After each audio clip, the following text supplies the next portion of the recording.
আজকে আমরা ৮ নম্বর স্কুল করব, হুগলি ব্রাঞ্চ গভর্নমেন্ট স্কুল। আচ্ছা, ১ নম্বর কোশ্চেন দেখো, গুণ করো 0.6, 0.3 এবং 0.2। দেখো 0.6 সমান 6/10, 0.3 3/10, 2/10। তো গুণ করলে দেখো 36 হচ্ছে, 36/1000 মানে 0.036। এরপরে আছে ৮৭৫ টাকার 4% সমান কত? দেখো 875 গুণিতক 4/100 করলে এটা হবে 35। এবার দেখো 5-এর 7-এর সঙ্গে কত যোগ করলে যোগফল একটি পূর্ণবর্গ সংখ্যা হবে? দেখো 5-এর 7-এর সবচেয়ে কাছের পূর্ণবর্গ সংখ্যা হচ্ছে 1। তো 1 থেকে 5-এর 7 বিয়োগ করলে কত হবে? 2-এর 7। তো 2-এর 7 যোগ করলে এটি একটি পূর্ণবর্গ সংখ্যা হবে। এরপর আছে 4টি প্যাকেটের ওজন 12.6 কিগ্রা। একটি প্যাকেটের ওজন কত হবে? তো 12.6কে 4 দিয়ে ভাগ করতে হবে। দেখো 12.6কে 4 দিয়ে ভাগ করলে দেখো কত হচ্ছে, 63/20 সমান, এটাকে আবার 2 দিয়ে ভাগ করলে দেখো 31.5 হচ্ছে, আর নিচে 10 হচ্ছে। তো 10 থাকার জন্য দশমিক 1 ঘর সরে আসবে, মানে 3.15 কিগ্রা। তারপরে আছে যে একটি বর্গক্ষেত্রের একটি বাহু 25 ফুট। তো তার পরিসীমা কত হবে? 25 গুণিতক 4 হবে। তারপরের কোশ্চেন আছে -25-এর পরম মান কত? -25-এর পরম মান হচ্ছে 25।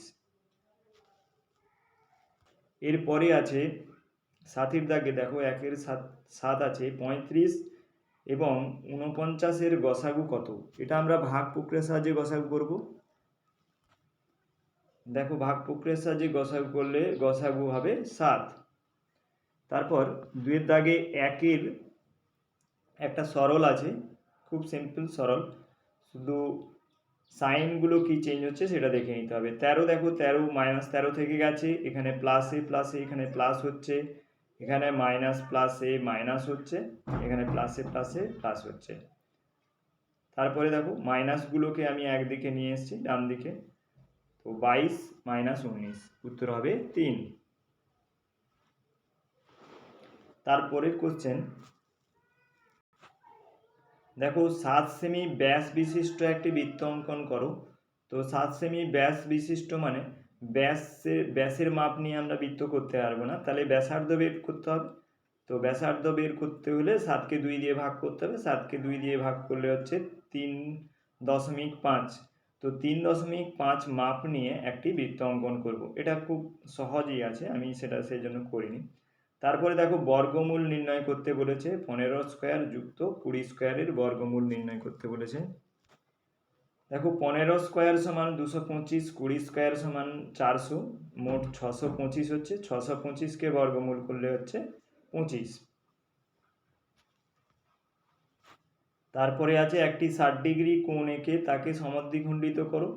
60 ডিগ্রি কোণ এঁকে সমদ্বিখণ্ডিত, এরকম 60 ডিগ্রি কোণও এঁকেছি, 90 ডিগ্রি কোণ এঁকেছি, একে সমদ্বিখণ্ডিত করে দেখিয়েছি।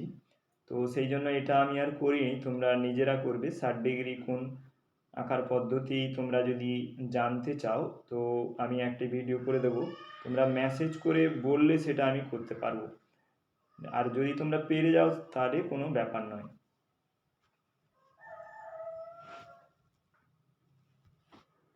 এরপরে আছে দেখো 5-এর দাগে একটি খাতা ও একটি পেনের দামের অনুপাত 5:3। খাতার দাম 50 টাকা হলে পেনের দাম কত হবে? দেখো খাতা ইস টু পেন মানে 5:3, সেটা সমানুপাতিক 50, আর আমার পেনের দাম বের করতে হবে, পেনের দাম x ধরেছি। তো x হলে এটা হচ্ছে চতুর্থ পদ হচ্ছে। তো চতুর্থ পদ বের করার নিয়ম কি হচ্ছে? চতুর্থ পদ বের করার নিয়ম হচ্ছে মধ্যপদ, মানে এটা প্রান্তীয় পদ, এই প্রান্তের পদটা বের করার জন্য কী হবে, মধ্যপদ দুটোকে গুণ করে আর একটা যে প্রান্ত পদ আছে সেটা দিয়ে ভাগ করতে হবে। তাহলে দুটো মধ্যপদ গুণ করেছি, গুণ করে প্রান্তপদ 5 আছে, ভাগ করেছি। তো পেনের দাম কত বেরিয়েছে, 30 টাকা। এরপরে দেখো সমানুপাতে প্রকাশ করো। ঠিক আছে, 1/2, 1/4, 1/5, 1/10। দেখো এখানে সমানুপাতে প্রকাশ করতে হলে আমাদের চেক করতে হবে দুটোর মধ্যে কোন দুটো গুণফল সমান হচ্ছে, কোন দুটোর গুণফল কার সঙ্গে সমান হচ্ছে। দেখো এখানে 1/2 আর 1/10, এই দেখো 1/2 আর 1/10 সমান 1/20 হচ্ছে, আর 1/4 আর 1/5 গুণ করলে হচ্ছে 1/20 হচ্ছে। তো সমানুপাতে প্রকাশ করলে দেখো তাহলে কি হবে, তো 1/4 আর 1/5 মধ্যপদ হয়ে যাবে, আর 1/2 1/10 হচ্ছে প্রান্তপদ হয়ে যাবে। তো তাহলে রেশিও কি হবে, 1/2 = 1/4 সমানুপাতিক 1/5 1/10।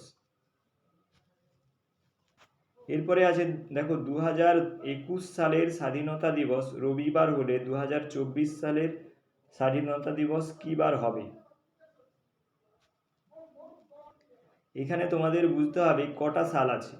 দেখো 2021 সালে স্বাধীনতা দিবস, তো 2021 হচ্ছে লিপ ইয়ার নয়, 2022 লিপ ইয়ার নয়, 2023 লিপ ইয়ার নয়, 2024 লিপ ইয়ার। কিন্তু এখানে কি হচ্ছে দেখো 2024 লিপ ইয়ার হলেও 2024-এর আমি কিন্তু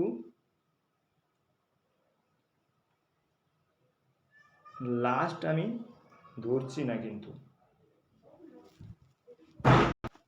তো 2024-এর শেষ দিন পর্যন্ত আমি কিন্তু ধরছি না, 2024-এর আমি 15ই আগস্ট পর্যন্ত ধরছি। সেই জন্য আমাকে এই বছরগুলো কিন্তু 365 দিনেরই ধরতে হবে। তো 3 বছরে কত হচ্ছে 1095 দিন। তো 1095কে এবার 7 দিয়ে ভাগ করতে হবে, ভাগ শেষ হচ্ছে 3। ঠিক আছে, এবার তাহলে কী বার বলেছিল, রবিবার। তো রবিবারের 3 দিন পরেই হবে, রবিবারের 3 দিন পর মানে বুধবার হবে। এরপরে আছে 3টি বিন্দু দিয়ে কখন একটি ত্রিভুজ আঁকা যাবে না। তো 3টি বিন্দু দিয়ে ত্রিভুজ আঁকা যাবে না কখন, যদি 3টি বিন্দু একই সরলরেখার উপর থাকে। 3টি বিন্দু যদি একই সরলরেখার উপর থাকে তাহলে ত্রিভুজ আঁকা যাবে না। আর 3টি বিন্দু যদি একই সরলরেখার উপর না থাকে, একটি বিন্দু যদি ওই সরলরেখার বাইরে থাকে তবে ত্রিভুজ আঁকা সম্ভব, কিন্তু একই সরলরেখার উপর থাকলে ত্রিভুজ আঁকা সম্ভব নয়। তারপরে দেখো 3-এর দাগে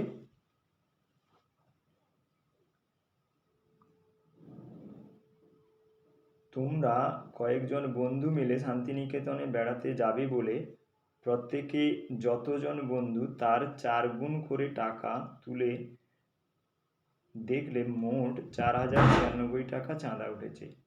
কতজন বন্ধু ছিল।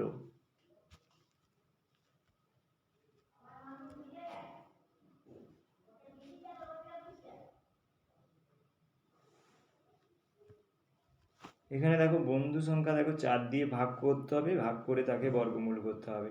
তো √4 4096 ভাজিত 4 সমান কি হচ্ছে √4 1024 মানে 32 জন। এরপরে আর একটা সরল আছে, দেখো এই সরলটা দেখো, সরলটা কোনো জটিল নেই, সরলটা শুধু ভগ্নাংশের যোগ বিয়োগ গুণ ভাগ করতে হবে। দেখো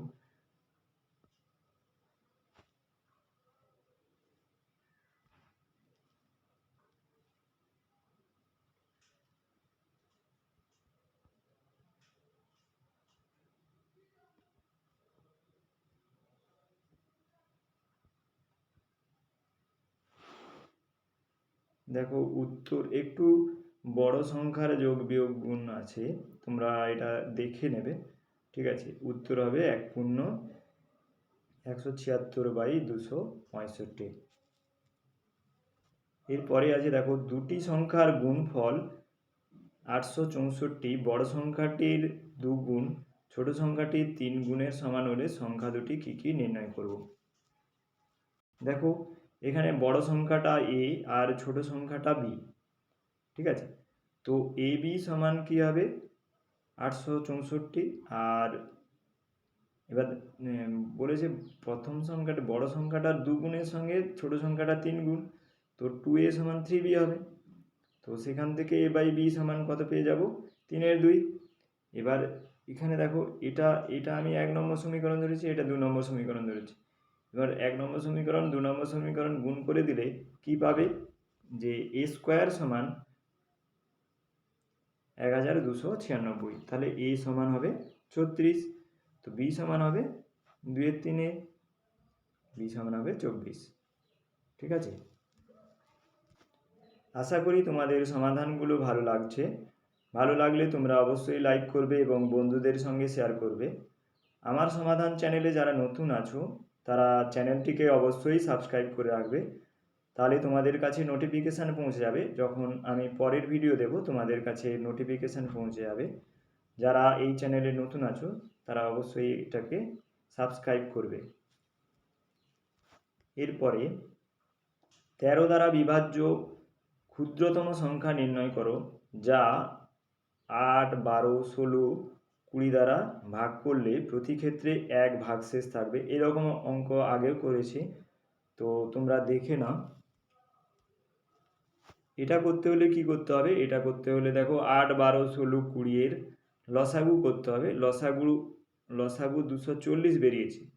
এবার 240-এর সঙ্গে যেহেতু বলেছে 1 ভাগশেষ থাকবে, 240-এর সঙ্গে যদি আমি 1 যোগ করি সেটা 13 দিয়ে বিভাজ্য হচ্ছে নাকি দেখতে হবে। তো 241 হচ্ছে 241 13 দ্বারা বিভাজ্য নয়। তারপরে আমি আবার কি করব, 240-কে আবার 2 দিয়ে গুণ করব, 2 দিয়ে গুণ করে 1 যোগ করব, তো 480 যুক্ত 1 হচ্ছে মানে 481, যা 13 দ্বারা বিভাজ্য। তো তাহলে নির্ণেয় সংখ্যাটি হবে কি 481, যা 13 দ্বারা বিভাজ্য হবে এবং এই 8, 12, 16, 20 দিয়ে ভাগ করলে প্রতি ক্ষেত্রে 1 ভাগশেষ থাকবে। এবার বলেছে তোমার বাবার বয়স 52 বছর 8 মাস 20 দিন, তোমার জ্যাঠামশাই তোমার বাবার চেয়ে 3 বছর 10 মাস 16 দিনের বড়, তোমার জ্যাঠামশাইয়ের বয়স কত। তো যোগ করতে হবে। দেখো এইরকম বছর, মাস আর দিন তোমরা আগে যোগ করেছো, এটা কোনো ব্যাপার নয়। 3 বছর 52 বছর 8 মাস 20 দিনের সঙ্গে 3 বছর 10 মাস 26 দিন যোগ করতে হবে। যোগ করলে দেখো এটা দিন 46 দিন হয়ে গেছে, তো 1 মাস 16 দিন হবে। তারপরে এই 1 মাসটা এখানে 18 মাসের সঙ্গে যোগ হবে 19 মাস হয়ে যাবে। তো 19 মাস কি হচ্ছে 19 মাস হওয়ার 1 বছর 7 মাস, এই 1 বছরটা এখানে যোগ হবে, তো তখন লাস্ট যোগফল হবে 56 বছর 7 মাস 16 দিন। তো জ্যাঠামশাইয়ের বয়স হবে 56 বছর 7 মাস 16 দিন। এরপরে দেখো একটি বাস টার্মিনাল থেকে 4টি রুটে 45 মিনিট, 1 ঘন্টা, 1 ঘন্টা 15 মিনিট, 1 ঘন্টা 30 মিনিট অন্তর বাস ছাড়ে। সকাল 7টায় বাসগুলি একসঙ্গে ছাড়ার ঠিক কতক্ষণ পর আবার একসঙ্গে ছাড়বে? ওই সময়ে কোন রুটের কতগুলি বাস ছাড়বে? দেখো আমাদের আগে কি করতে হবে, এগুলোকে সবগুলোকে মিনিট করে নিতে হবে। তো প্রথমটা আছে 45 মিনিট, তারপরটা আছে 1 ঘন্টা 1 ঘন্টা সমান 60 মিনিট, তারপরে আছে 1 ঘন্টা 15 মিনিট মানে 75 মিনিট, 1 ঘন্টা 30 মিনিট মানে 90 মিনিট। তারপরে সবগুলোকে লসাগু করতে হবে। লসাগু করে বেরিয়েছে আমার 900। তো 900 মিনিটকে ঘন্টায় পরিণত করলে হবে 15 ঘন্টা। তো সকাল 7টায় একসঙ্গে ছেড়েছে, প্লাস 15 করলে হবে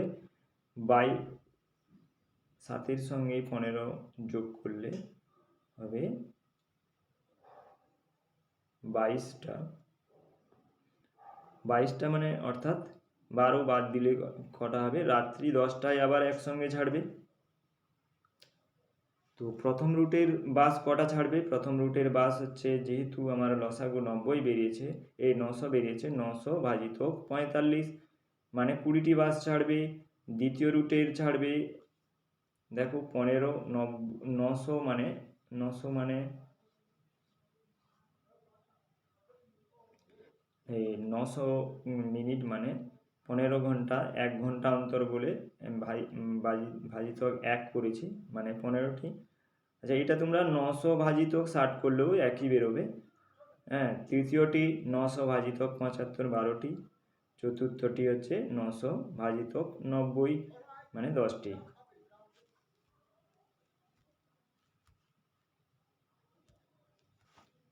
চারের একের দাগে দেখো সংখ্যা রেখার সাহায্যে এটা যোগ করতে হবে, +5 আর -6কে যোগ করতে হবে সংখ্যা রেখার সাহায্যে। দেখো এটা আগেও করেছি সংখ্যা রেখার সাহায্যে। দেখো যেহেতু +5 আছে, তোমার অ্যারোটা কিন্তু পজিটিভের দিকে হবে, তাহলে ডান দিকে গেলে পজিটিভ, বাম দিকে গেলে নেগেটিভ। তো অ্যারোটা 0 থেকে আমি স্টার্ট করব ফার্স্টে, তাহলে 0 থেকে +5 হলো, এখান থেকে আবার -6 বলেছে যোগ করতে, -6 যোগ করতে বলেছে, মানে আমি -6 মানে উল্টো দিকে হবে, মানে বাম দিকে মাইনাস হবে। তো অ্যারোটা -6 ঘর আসবে, 6 ঘর এসে এখানে বন্ধ হয়েছে। তো আমাকে গুনতে হবে ফার্স্ট পজিশান এবং লাস্ট পজিশান, ফার্স্ট এখানে, লাস্ট এখানে। তো এখানে 1 মানে 0 থেকে -1 হয়েছে, তাহলে আমার উত্তর হবে -1। ঠিক আছে। এরপরে দেখো সরল আছে, সরলটা কোনো ব্যাপার নয়, শুধু তোমাদের সাইনগুলো কীরকম হবে। দেখো এখানে প্লাস হবে, এটা প্লাস হবে, এটা প্লাস আর মাইনাসে মাইনাস হবে, এখানে প্লাস আর মাইনাসে মাইনাস হবে, এটা প্লাস আর মাইনাসে মাইনাস হবে, এখানে প্লাস আর প্লাসে প্লাস হবে। তো এখানে 16 আছে আর এখানে -16 আছে, ও এটা -16 আছে, এটা -16। আচ্ছা, এখানে একটু ভুল হয়েছে, তো দুটো -16 আছে, তাও -32 হবে, দুটো মিলে -32 হবে, এখানে কিন্তু -32 হবে, 21 -32 হবে। ঠিক আছে, এটা একটু ভুল হয়ে গেছে, আমি এটা একটা প্লাস একটা মাইনাস ভেবেছিলাম। তো তোমরা এটাকে ঠিক করে নেবে, দুটো মাইনাস হবে, তো তার জন্য এখানে -32 আরও যোগ হবে, -32 যোগ করলে 21 থেকে -32 হবে, -32 হলে তাহলে উত্তর হবে -11। ঠিক আছে, তাহলে 32 থেকে 21 বাদ দিলে -11 হবে উত্তর। ঠিক আছে। এরপরে দেখো বলেছে -75-এর সঙ্গে কত যোগ করলে যোগফল 100 হবে। ধরিলাম কি x যোগ করলে 100 হবে, তো -75-এর সঙ্গে যুক্ত x সমান 100, তো x সমান কত বেরিয়েছে 175, তো -75-এর সঙ্গে 175 যোগ করলে 100 হবে। এবার দেখো x এর একটা মান দিয়েছে -2 প্লাস -3, আর y এর মান দিয়েছে 4 -3, সেখান থেকে x - y আর ইন্টু x প্লাস ওয়াই সমান কত বের করতে বলেছে। দেখো এখান থেকে x সমান হচ্ছে কি -2 আর -3, তাহলে -5 হচ্ছে, y সমান 4, এখানে প্লাস মাইনাসে মাইনাস মাইনাস প্লাস হবে, তো y সমান 7 হবে, তো x - y সমান -5 -7, আর এখানে x প্লাস ওয়াই -5 প্লাস 7 সমান কত হচ্ছে। দেখো এখানে -12 হচ্ছে আর এটা 2 হচ্ছে, তো 12 দুনে 24, আর প্লাস মাইনাসে মাইনাস হবে। ঠিক আছে, আশা করি তোমাদের এই সমাধানগুলো তোমাদের কাজে লাগবে এবং তোমরা তার জন্য একটি লাইক তো চাই আমি। আর এটা যদি সমাধানগুলি যদি তোমাদের কাজে লাগে, সেটা তোমরা বন্ধুদের সঙ্গেও শেয়ার করবে। আমার সমাধান চ্যানেলে যারা নতুন আছো, যারা এখনও সাবস্ক্রাইব করোনি, তারা সাবস্ক্রাইব করে রাখবে, তাহলে এর পরের ভিডিও যখন দেব আমি, তোমাদের কাছে নোটিফিকেশান পৌঁছে যাবে। Thank you.